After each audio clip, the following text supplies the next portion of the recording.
The Gospel according to St. John, chapter 11.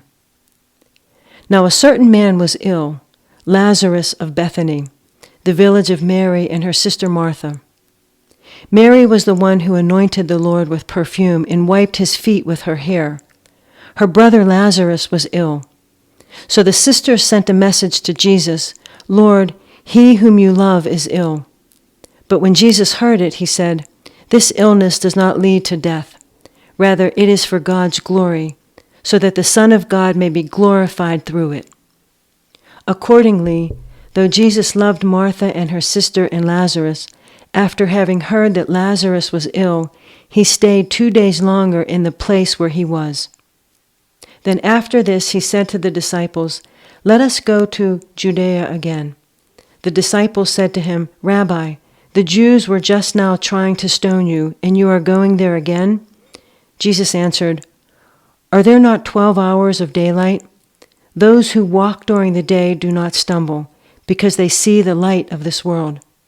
But those who walk at night stumble, because the light is not in them." After saying this, he told them, "Our friend Lazarus has fallen asleep, but I am going there to awaken him." The disciples said to him, "Lord, if he has fallen asleep, he will be all right." Jesus, however, had been speaking about his death, but they thought he was referring merely to sleep.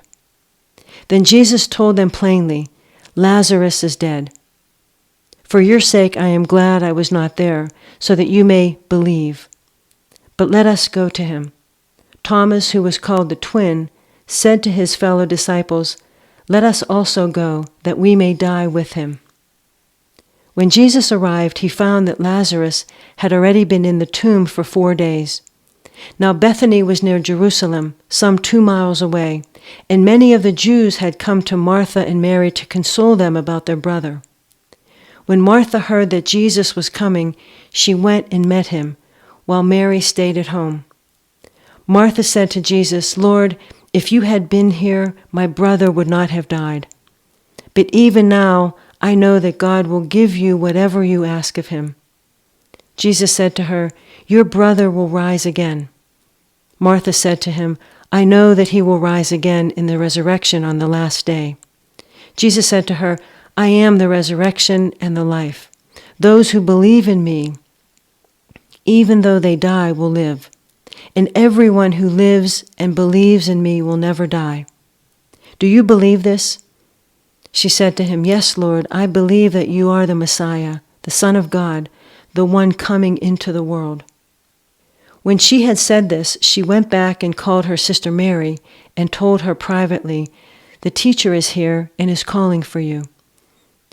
And when she heard it, she got up quickly and went to him. Now Jesus had not come to the village, but was still at the place where Martha had met him. The Jews who were with her at the house, consoling her, saw Mary get up quickly and go out. They followed her because they thought that she was going to the tomb to weep there. When Mary came where Jesus was and saw him, she knelt at his feet and said to him, "Lord, if you had been here, my brother would not have died." When Jesus saw her weeping, and the Jews who came with her also weeping, he was greatly disturbed in spirit and deeply moved. He said, "Where have you laid him?" They said to him, "Lord, come and see." Jesus began to weep. So the Jews said, "See how he loved him." But some of them said, "Could not he who opened the eyes of the blind man have kept this man from dying?" Then Jesus, again greatly disturbed, came to the tomb. It was a cave, and a stone was lying against it. Jesus said, "Take away the stone." Martha, the sister of the dead man, said to him, "Lord, already there is a stench because he has been dead for 4 days." Jesus said to her, "Did I not tell you that if you believed, you would see the glory of God?" So they took away the stone. And Jesus looked up and said, "Father, I thank you for having heard me. I knew that you always hear me, but I have said this for the sake of the crowd standing here, so that they may believe that you sent me." When he had said this, he cried with a loud voice, "Lazarus, come out." The dead man came out, his hands and feet bound with strips of cloth, and his face wrapped in a cloth.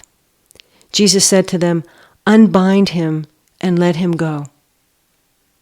Many of the Jews, therefore, who had come with Mary and had seen what Jesus did, believed in him.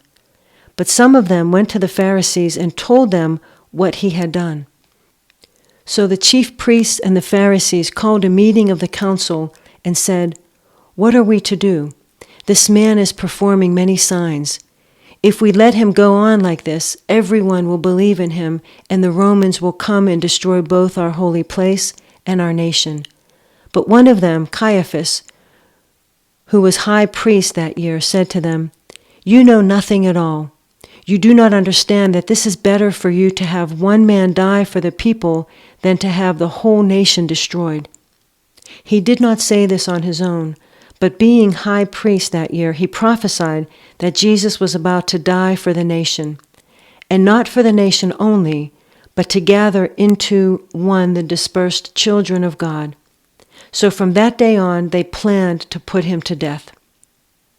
Jesus, therefore, no longer walked about openly among the Jews, but went from there to a town called Ephraim, in the region near the wilderness, and he remained there with the disciples. Now the Passover of the Jews was near, and many went up from the country to Jerusalem before the Passover to purify themselves. They were looking for Jesus and were asking one another as they stood in the temple, "What do you think? Surely he will not come to the festival, will he?" Now the chief priests and the Pharisees had given orders that anyone who knew where Jesus was should let them know, so that they might arrest him.